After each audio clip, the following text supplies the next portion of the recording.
अस्सलामुअलैकुम वरहमतुल्लाहि वबरकातुहू। रब्बि इश्रह ली सदरी व यस्सिर ली अमरी वहलुल उक़दतम मिन लिसानी यफ़क़हू क़ौली।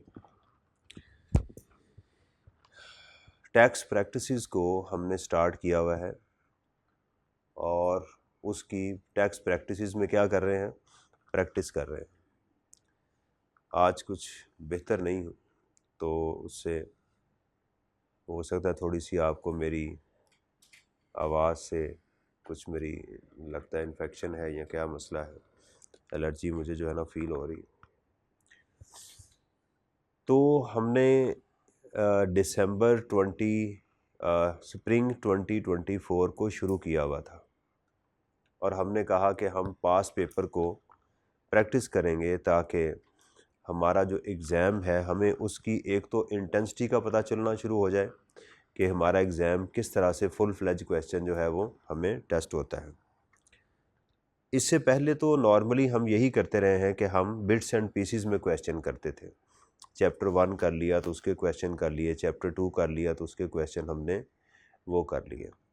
और अब जो है हम किस तरह से लेके चल रहे हैं उसे कि हम उसको जो पास पेपर्स हैं उसकी वजह से साथ साथ हम रिवीजन और मुख्तलिफ डिफरेंट उसकी जो प्रोविजंस हैं उसको देख के वो चल रहे हैं। आई थिंक सो कल तक हमने, मैं आपके साथ स्क्रीन शेयर करता हूँ,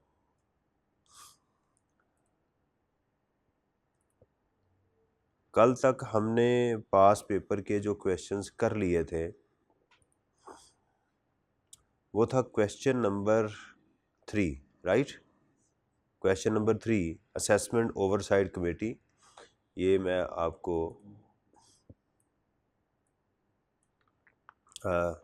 मार्च 2024 का ये पेपर है।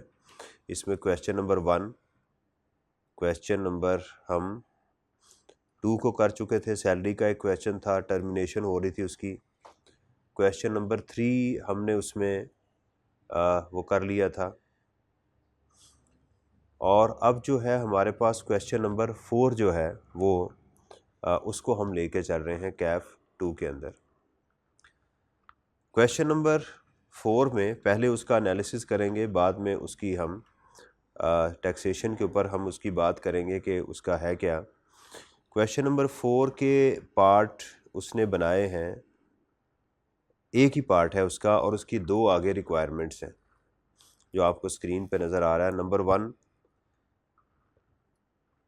इसकी रिक्वायरमेंट है compute the amount chargeable to tax. ये हमने कल बात की थी कि चार्जेबल से क्या मुराद है, उसको हम देखेंगे।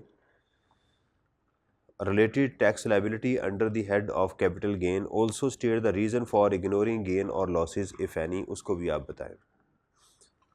List the documents which Ashfaq is required to maintain in relation to the capital gain, उसको कौन से डॉक्यूमेंट जो है वो इस रिलेशनशिप में उसको चाहिए अपनी चीज़ों को डिफेंड करने के लिए। तो 8 और 3 11 मार्क्स का ये क्वेश्चन है, कैपिटल गेन से उसने इसको उठाया हुआ है। Ashfaq is a resident filer who made the following disposal during the year. देखें डिस्पोजल है और नीचे उसने रिक्वायरमेंट में क्या पूछा हुआ है कि उसकी आप वो बताएं, चार्जेबिलिटी जो है उसके ऊपर आप बात करें। कहता है जी ऑन 15 नवंबर, देखें टैक्स ईयर हमारे पास है 2024, ये हमारे लिए एक इम्पॉर्टेंट चीज़ है, उसको समझना भी ज़रूरी है।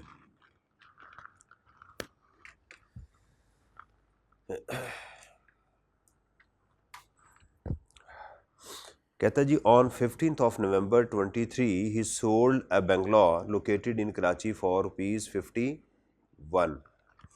उसने एक बंगला जो है वो सेल किया है। देखिए बंगलो जो है ये ऑफिस का नहीं होता, पहली बात तो ये है। बंगलो जो है ये ना ऑफिस है ना ये फैक्ट्री, क्लियर कट उसने घर के मुतालिक बता दिया। तो ये तो हमारा कैपिटल एसेट होता है। ये कब बेचा उसने? 15 नवंबर को। पहले देखें क्या ये डेट आपके टैक्स ईयर में आ रही है? बिल्कुल फॉल कर रही है क्योंकि 1 जुलाई से स्टार्ट हो रहा है टैक्स ईयर। 51 ये उसकी हो गई sale price, which was purchased on 1 Jan 19। ठीक है, अब हमारे पास जो टैक्स रेट्स हैं वो किसके हैं? प्लॉट के हैं, कंस्ट्रक्टेड प्रॉपर्टी के हैं और फ्लैट के हैं, ऐसे ही है ना। तो हमारा ये प्लॉट तो नहीं है, हमारा ये सेकंड में फॉल कर रहा है। और जो कैपिटल एसेट्स हैं, सिक्योरिटीज़ और जो हमारे पास ये प्रॉपर्टी प्लांट एंड प्लॉट और कंस्ट्रक्टेड प्रॉपर्टी है, इसके लिए हमें क्या होना चाहिए, हमें इसके ड्यूरेशन का पता होना चाहिए कि कितना टाइम है, कब बेचा इसे, ये हमारे लिए ज़रूरी है। अब पहले इसका ज़रा टाइम अगर डिटरमिन करें तो 2019 1 साल हो गया, 2020 2 साल हो गए, और 2023 21 3 हो गए, 2022 2 साल हो गए, 3-4 साल हो गए, और 2023 तो 4 साल के बाद इसको डिस्पोज ऑफ किया जा रहा है, तो एग्जेम्प्ट हो गए। फ्लैट आपका 2 साल के बाद फ़िलहाल एग्जेम्प्ट है, प्रॉपर्टी कंस्ट्रक्टेड प्रॉपर्टी 4 साल के बाद, और प्लॉट 6 साल के बाद एग्जेम्प्ट है, तो ये क्या हो गया, एग्जेम्प्ट हो गया। For Rs 46 million, the value determined by the FBR at the time of sale and purchase were 48 million and 44 million। देखें, गेन जो हुआ है डिटरमिन तो करना है, बेशक वो एग्जेम्प्ट है, आपको बताना तो है, ठीक है, कि वो है कितना। कहता है the value determined by the federal board of revenue at the time of sale, sale के टाइम उसकी जो वैल्यू थी वो 48 थी, जबकि हमने बेचा कितने का उसको, 51 का, और परचेज के टाइम के ऊपर वो कितनी थी, वो 44 थी, जबकि हमने ख़रीदा कितने का था, 40। देखिए है एग्जेम्प्ट, लेकिन सवाल ये है कि गेन कितना हुआ है। देखिए एग्जेम्प्ट भी तो गेन है ना।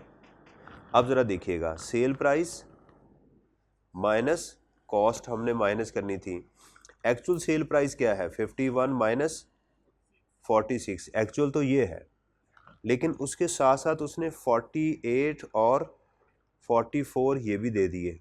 तो अब किसको मैंने लेना है, अब हमने यहाँ पर विच एवर इज हायर को लेना था, लेकिन यहाँ जो है वो विच एवर इज जो है वो हायर नहीं, एक्चुअल कॉस्ट को लिया जाता है।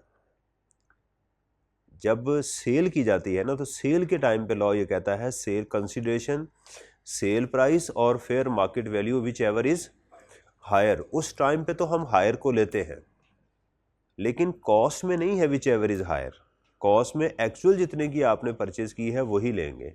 यानी इसके अंदर हमारी सेल प्राइस में हम इसको कंसिडर करेंगे, और जो परचेज प्राइस है वो हमारी एक्चुअल होगी। बात समझ, यानी ऑब्वियसली इन दोनों वैल्यूज़ को हम क्या कर रहे हैं, इग्नोर कर रहे हैं, लेकिन रूल डिफरेंट है इसके अंदर। रूल क्या है कि सेल प्राइस के ऊपर सेल प्राइस और fair market value whichever is higher लेंगे, लेकिन परचेज के ऊपर ये रूल अप्लाई नहीं करते, परचेज के ऊपर ये रूल अप्लाई नहीं करते। हाँ, अगर कोई एसेट आपने एसोसिएट से लिया है उस वक्त फेयर मार्केट वैल्यू लेते हैं, फिर हायर लोअर को भी नहीं देखते, ये रूल भी जहन में रखना है।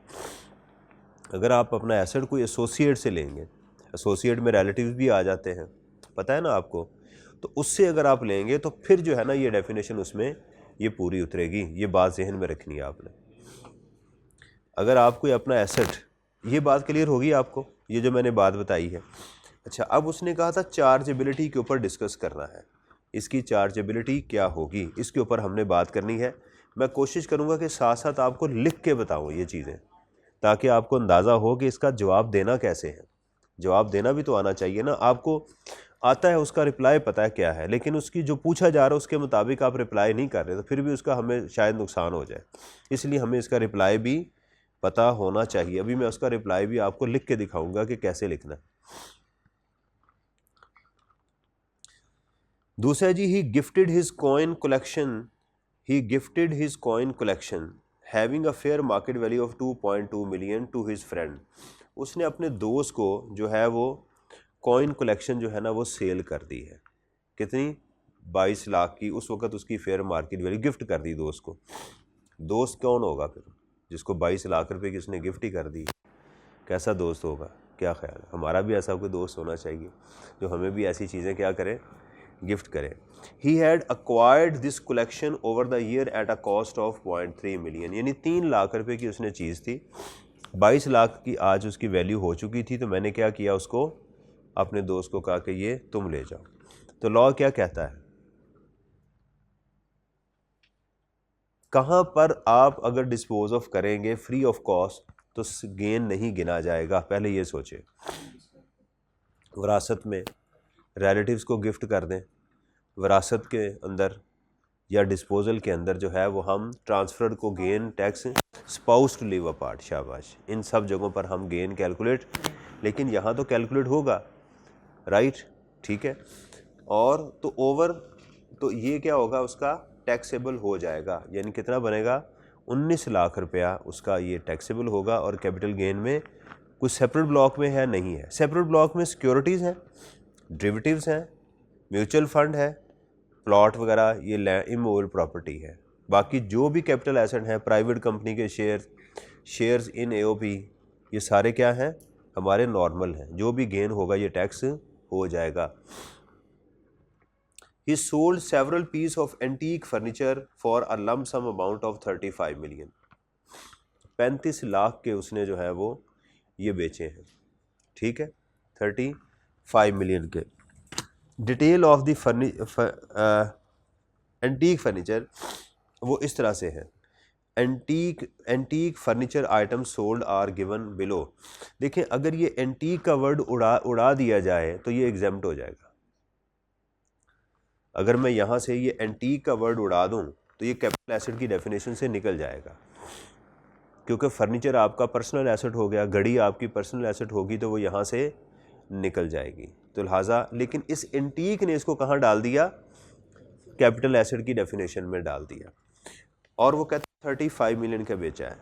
देखें, ये कॉन्सेप्ट आ गया sale of asset in groups, section 77 में हमने ये बात पढ़ी थी कि एसेट को अगर आप ग्रुप्स में डिस्पोज ऑफ करेंगे तो फिर उसका जो है वो ट्रीटमेंट क्या होगा, डिफरेंट वो हो जाएगा।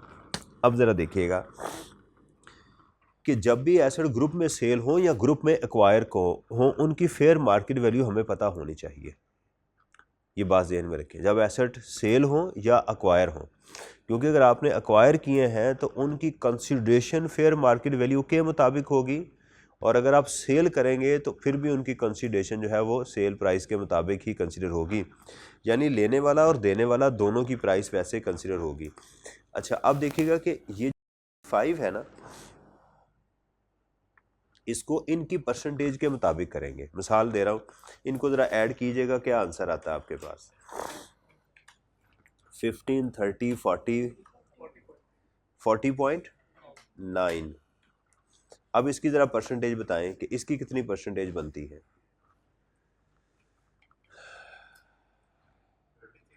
हाँ जी, 36.67%, और इसकी 2.2%, और ये 61.12%, ये इसकी परसेंटेज होगी। तो ये 35 को इसी रेशो के मुताबिक हम करेंगे, तो ये इसकी सेल प्राइस आ जाएगी, ये इसकी सेल प्राइस और ये इसकी सेल प्राइस। इस सेल प्राइस में ये कॉस्ट क्या करेंगे, माइनस करेंगे, तो अलग अलग गेन कैलकुलेट करना है इसका। वालेकुम अस्सलाम। लड़के आए किसी से, लड़के आए किसी से, बड़े गुस्से से सलाम लिए, ऐसे से सलाम मारते हैं मुंह पे, अस्सलाम वालेकुम। जी ठीक है, तो ये हमारे पास ये भी हो गया। थर्ड वन जो है, देखें जो चीज़ें हमने की हैं तसल्ली से अगर आप पढ़ना शुरू करेंगे ना, तसल्ली से, तो ये देखेंगे कि इंशाअल्लाह ताला ये आपको तंग करना बंद कर देंगी। ज़रा सुकून के साथ इसको पढ़ेंगे। An executive table which Ashfaq use his residence, देखें टेबल आ गया, एग्जेम्प्ट हो गया, ठीक है, टेबल आ गया।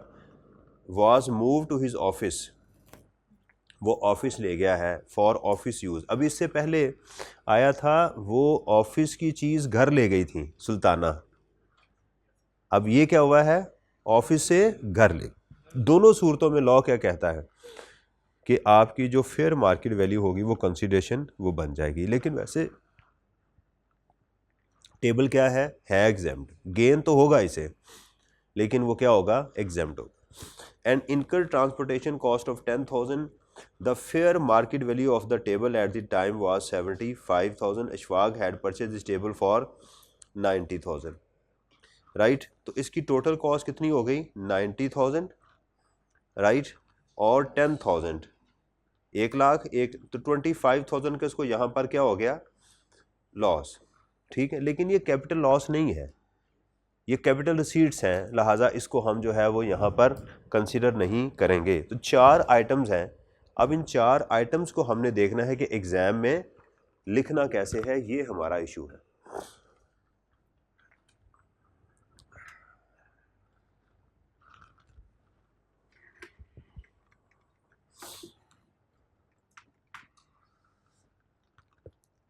इसको ज़रा पेपर मैंने कहा था प्रिंट लेके आए आप लोग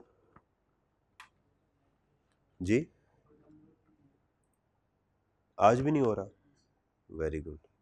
तो कॉपी कर लेते यार, ये मेरे से यहाँ से डाउनलोड हो रहा है, यहाँ से डाउनलोड करके उसको गुलशेर के पास है, उसे कहते हैं ये दे दें, क्योंकि प्रिंट सामने हो ना तो वो क्वेश्चन करने में आसानी होती है। अच्छा जी, अब हम क्वेश्चन नंबर करते हैं जी 4।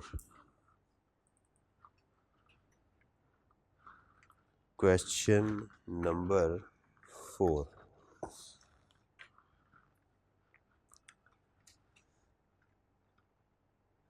देखें, आपने चीज़ें सीखनी है सबसे पहले कि इसकी हेडिंग देनी है आपने एग्ज़ाम में, क्वेश्चन लिखना है आपने।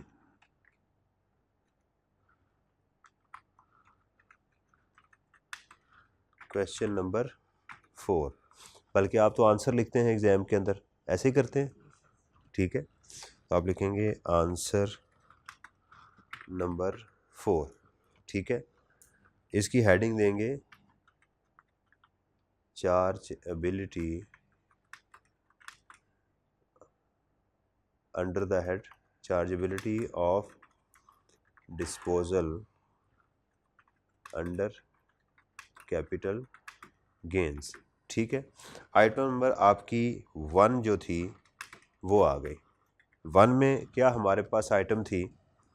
On 5th he sold a Bangalore located in Karachi. आप इसमें अब देखें ज़रा ध्यान, असल चीज़ है कि अब इसको बयान कैसे करना है, राइट। इसमें बयान कैसे करना है? The capital gain on the Bangalore is rupees कितना है? 51 माइनस 46, कितना हो गया ये? 5 मिलियन। 5 मिलियन है, 5 मिलियन, और ब्रैकेट में आप लिखेंगे 51 minus 46। As the holding period of the Bangalore is more than 4 years, hence it is exempt from tax। ये बात आप लिखें। अब क्लियर हुई है बात? यानी देखें, स्टाइल सीखना है कि क्वेश्चन को करने का अंदाज क्या होना चाहिए, कि मैंने वो जो बंगला है वो जो ख़रीदा गया था उसको, उस पर गेन हुआ है 5 मिलियन का, लेकिन वो क्या है? एग्जाम्प्ट है, क्योंकि उसका होल्डिंग पीरियड 4 साल से ज़्यादा है। ये मैंने अंग्रेज़ी इसकी लिख दी। 2 में अगली जो लाइन है उसमें देखिएगा, he gifted his coin having a fair market value 22, ठीक है। The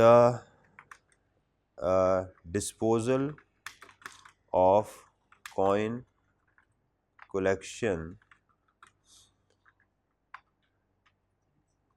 gives rise a capital gains of rupees 1.9 million ना, 2.2 million minus 0.3 million. This is totally taxable under the head capital gains। सही है, ये हमने इसको बता दिया, ये आइटम भी हो गई। पहले मैंने एनालिसिस कर दिया, अब मैं उसका आपको बता रहा हूँ कि लिखना कैसे है। अब थर्ड देखिएगा, ही sold several PCs of antique furniture, उसने ये बेचे हैं। एंटीक ड्रेसर टेबल है, एंटीक वॉज है और एंटीक क्लॉक है। उसने मुख्तलिफ 3 चीज़ें जो हैं उसके अंदर वो बेची हैं एक ही वन गो के अंदर। अगर ये वाला सीन हो तो हम इसकी कैलकुलेशन कैसे करेंगे? The capital gains on the disposal of assets in group shall be calculated as follows. ठीक है, अब आप यहाँ पर 1 बाय 1 लिखेंगे। पहले क्या थी? एंटीक टेबल था, वॉज था और क्लॉक था। एंटीक टेबल,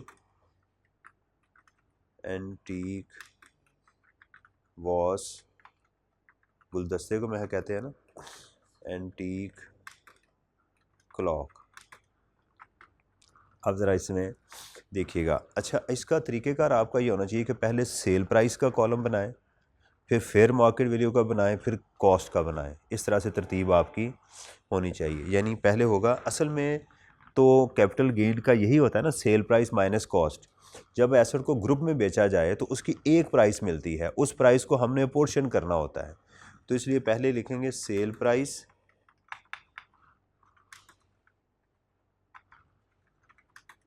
फिर अब यहाँ लिखेंगे फेयर मार्केट वैल्यू और फिर लिखेंगे कॉस्ट।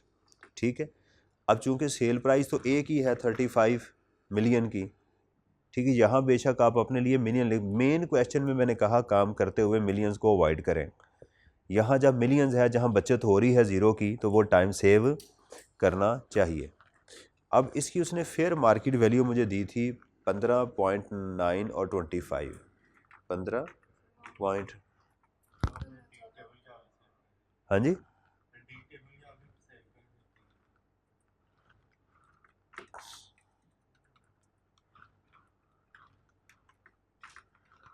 अच्छा जी, ये 35 और 25 और इसकी कॉस्ट उसने बताई है 8, 12 और 20, हाँ, और 20 यही है।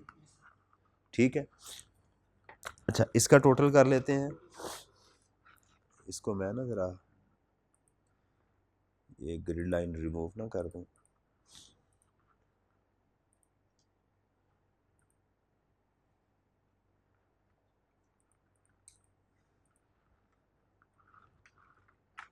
अच्छा, अब इसको कैसे आपने करना है? ये देखिएगा, आप करेंगे 15 डिवाइडेड बाय दिस मल्टीप्लाई ये वाली, ठीक हो गया। इसी तरह divided by multiply by this, ठीक है।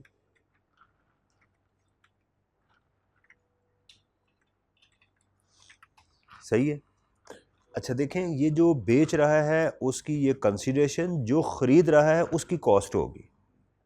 एग्ज़ाम में ये भी आ सकता है कि मैंने ये चीज़ ख़रीदी है तो कॉस्ट बताएं। ये बात ज़हन में रखनी है कि अगर सिर्फ ये वाला डेटा आपको दे के कहा जाए कि आपने एसेट ख़रीदे, उसने ख़रीदे थे फ़लाँ वक्त, अगर ये बता देता ख़रीदे थे और ग्रुप में ही इसने पेमेंट की थी, तो फिर उस वक्त आप कंसीडरेशन भी ऐसे ही कैलकुलेट करेंगे। यानी जो बेच रहा है उसकी सेल प्राइस ये है और कानून के मुताबिक, और जो ख़रीद रहा है उसकी कॉस्ट ये है। ये बात ज़हन में रखनी है आपने। तो 15 को ये इस पे परसेंटेज कैलकुलेट किया है ना, हाँ, यानी मैंने 35 को परसेंटेज के मुताबिक डिवाइड किया है। मैंने अभी आपको करके भी दिखाया था कि इसके अंदर ये काम हम सेल्स टैक्स में बहुत किया है हमने, इनकम अपोर्शनमेंट वाला। ये वही परसेंटेज वाली चीज़ है कि मैं दोबारा आपको, ये अगर कंफ्यूजन है तो मैं दोबारा क्लियर कर दूं कि 15 डिवाइडेड बाय 9 डिवाइडेड बाय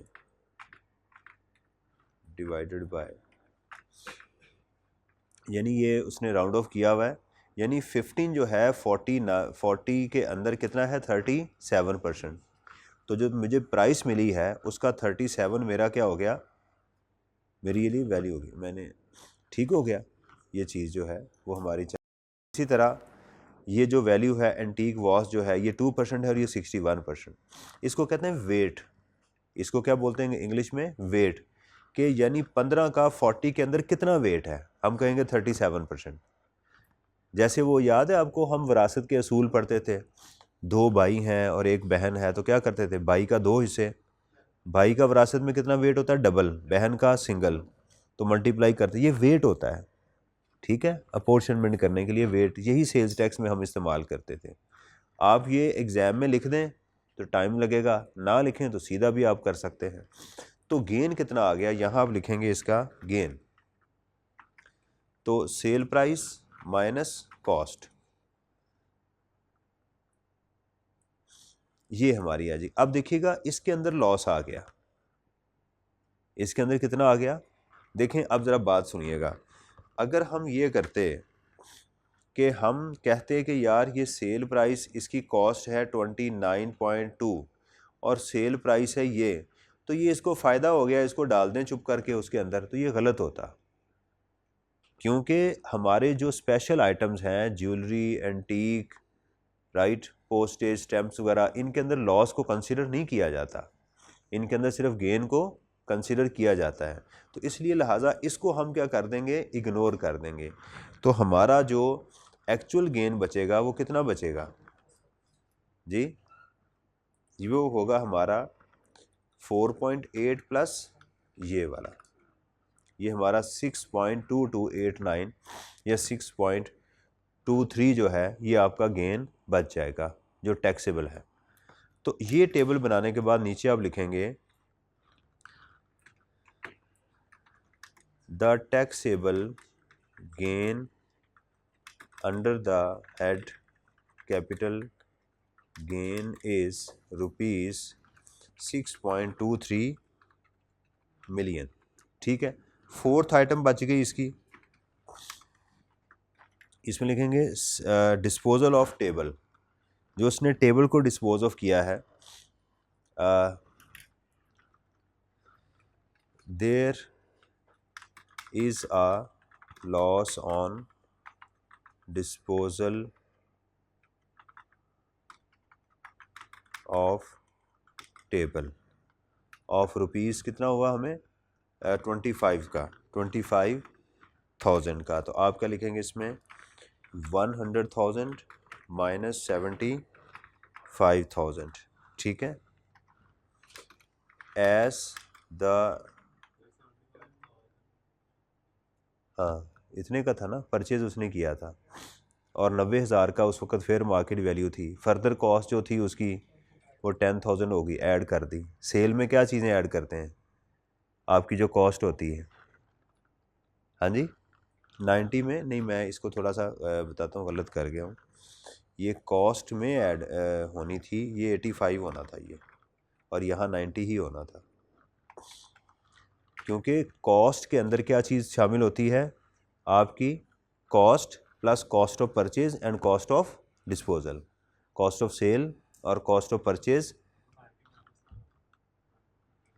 हाँ जी, हाँ 15 फिर आना चाहिए, 90 का था,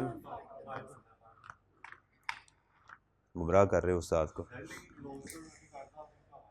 नहीं बेटा देखें, मैंने एसेट ख़रीदा था 75,000 रुपये का, 10,000 रुपया मैंने उसकी आगे पेमेंट कर दी, ठीक है। सबसे पहले डेफिनेशन को समझे, डेफिनेशन क्या है, हमारी डेफिनेशन ये है कि आपकी जो कॉस्ट है purchase price plus cost of purchase plus cost of disposal, यही है ना।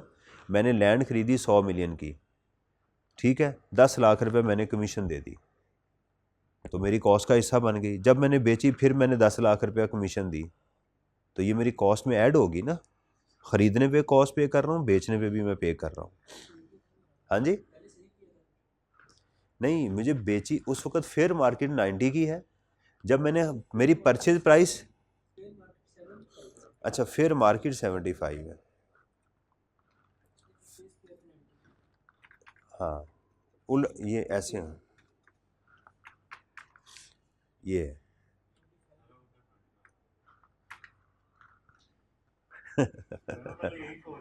हाँ नहीं, मैंने वो रेसिप्रोक कर दिया ना, गलत लिख दिया उसको, इधर उधर मैंने कर दिया, वो चीज़ हुई है।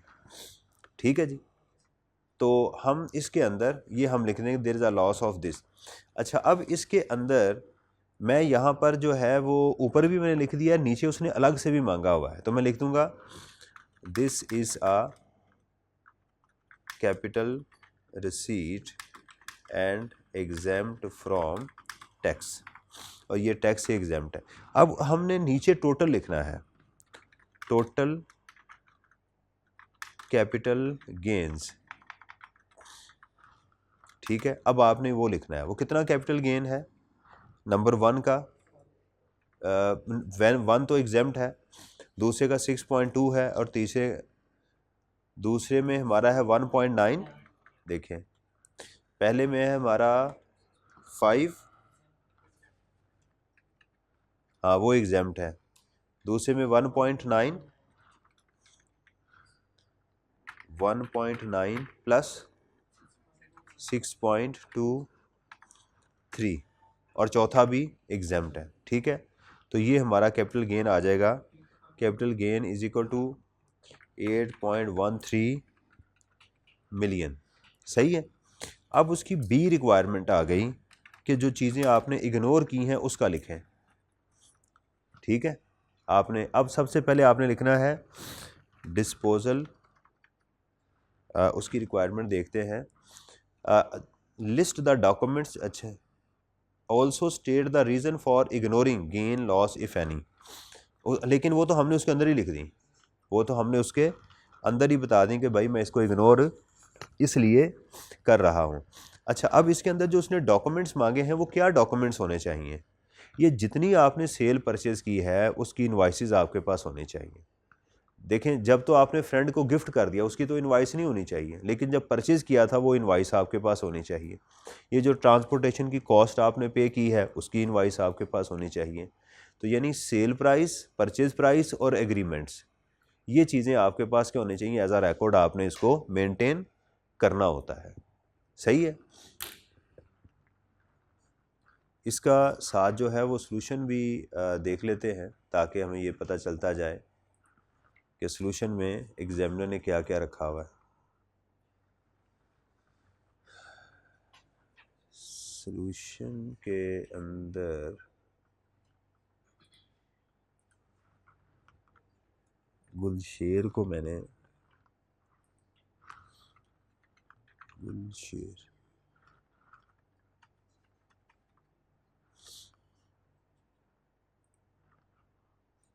अच्छा फॉर्मेट ये मांग रहे हैं, मैंने अभी, मुझे याद रहेगा मैं फॉर्मेट अभी सेंड कर दूँ। ये जो फॉर्मेट है ना, बच्चे ने, उन्होंने मुझे कहा है कि ये फॉर्मेट अभी, मैं अभी आप लोगों के साथ शेयर कर देता हूँ।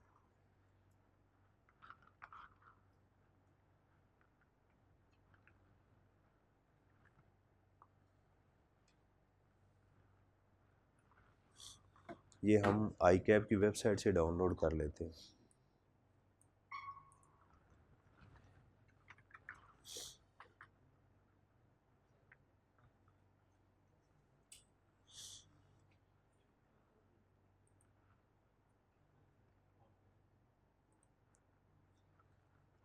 सर आप बहुत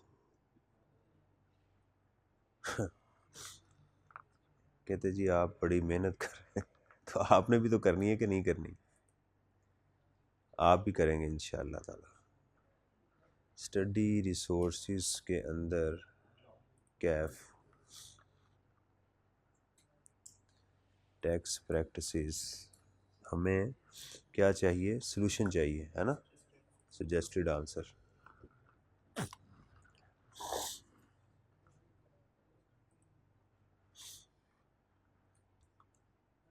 स्प्रिंग 24 का, अच्छा कमेंट्स भी, मैं मेरा ख्याल कमेंट्स भी होते हैं, वो भी मैं आपको पढ़ाता हूँ, आपको उसका भी पता चलना चाहिए कि स्टूडेंट गलतियाँ क्या करते हैं। बड़ा इन्जॉय करेंगे इंशाल्लाह इसमें, क्या ख्याल है कि नहीं।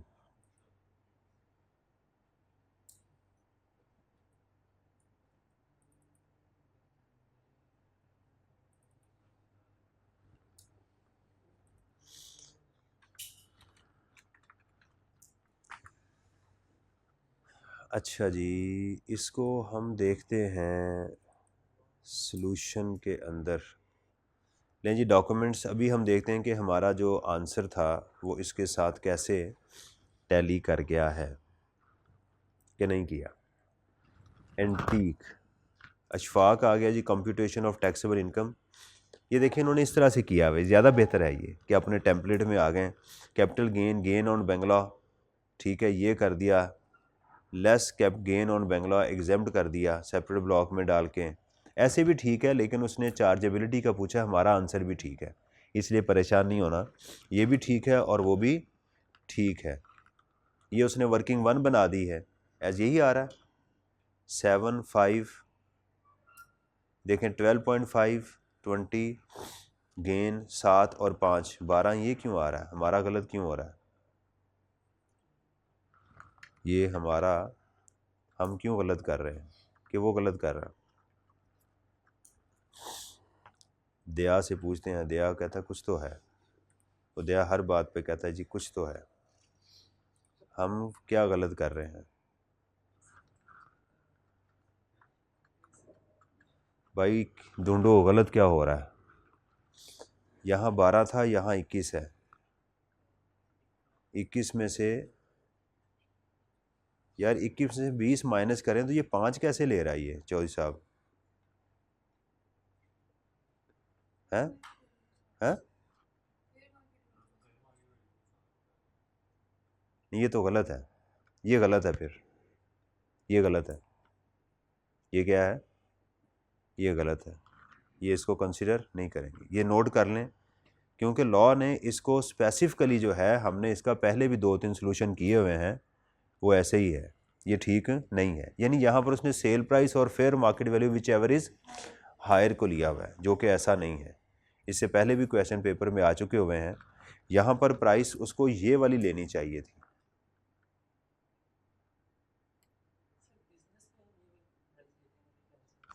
कौन सी?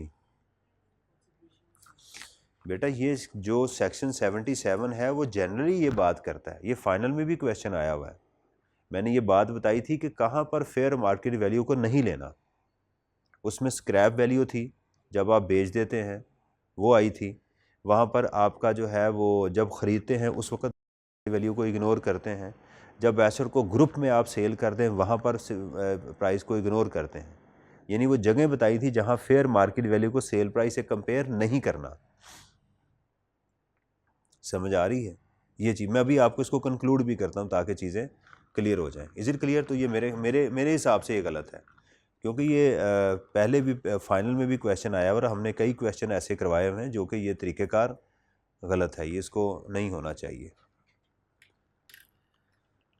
अच्छा जी, वो एविडेंस देखें, evidence of the acquiring the capital asset, ये देखिएगा जो डॉक्यूमेंट्स हैं, और evidence of deduction of any cost, evidence in respect of consideration received on disposal of the asset, ये 3 उसने डॉक्यूमेंट जो है इसके अंदर बताए हैं। तो मेरे हिसाब से ये आंसर इसका गलत है, ये नहीं होना चाहिए। यानी दोनों रूल अप्लाई करी जा रहा है ना, फेयर मार्केट वैल्यू और विच एवर इज हायर को भी ले रहा है और इसको भी लगाई जा रहा है, जबकि यहाँ पर ये रूल अप्लाई ही नहीं होता। हमने कंसिडरेशन वहाँ लेनी होती जब ग्रुप ऑफ एसेट्स को लिया जाता है। चलें जी, हम चलते हैं दोबारा अपने क्वेश्चन के ऊपर। तो ये हो गया जी हमारा। उसके बाद कहता है जी क्वेश्चन नंबर 5 का ए और बी पार्ट है। कहता है assume that today is 30th of September 2024। अच्छा, एक स्टूडेंट ने कहा था, सॉरी ये शेयर भी करना है। एक स्टूडेंट ने कहा था सर वो फाइल जो है वो शेयर कर दें आप, टैक्स एट ग्लैंस वाली। मैं अभी शेयर कर दूं, और ये वाली फ़ाइल भी उन्होंने कहा था शेयर करनी है।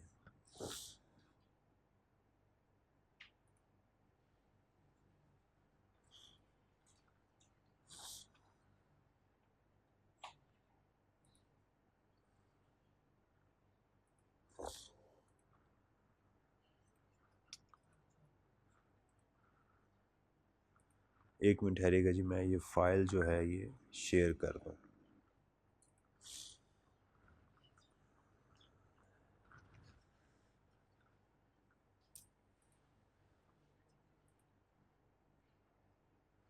इसका नाम ना चेंज कर दूँ कि ठीक है टेक्स्ट एट ग्लैंस, या फॉर्मेट इसका लिख देता हूँ जाके स्टूडेंट को,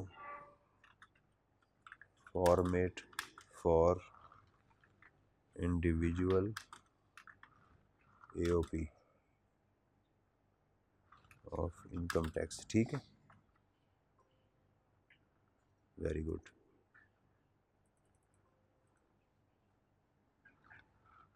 कहता फाइल तो बंद करो भाई, फाइल बंद कर देते हैं।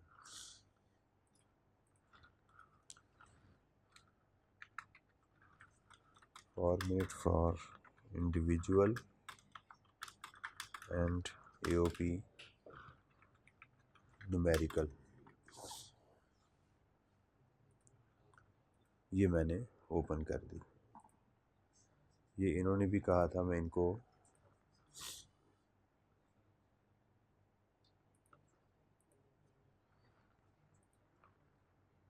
ठीक है जी, ये मैंने कर दिया आप लोगों के साथ। और क्या रिक्वायरमेंट थी? कहते जी स्क्रीन शेयर कर दें, यानी स्क्रीन शेयर भी कर दी है। और क्या था? स्क्रीन जी, ठीक है जी। अच्छा, एक चीज़ आप जहन में रखें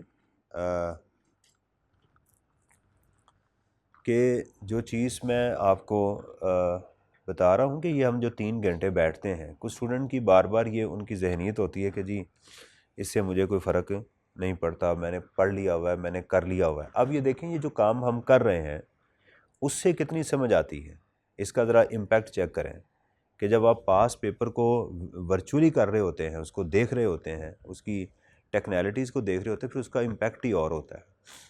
ठीक है, उमैर इसको अलग कर दें, क्लिप का ना, इसको अलग कर दें।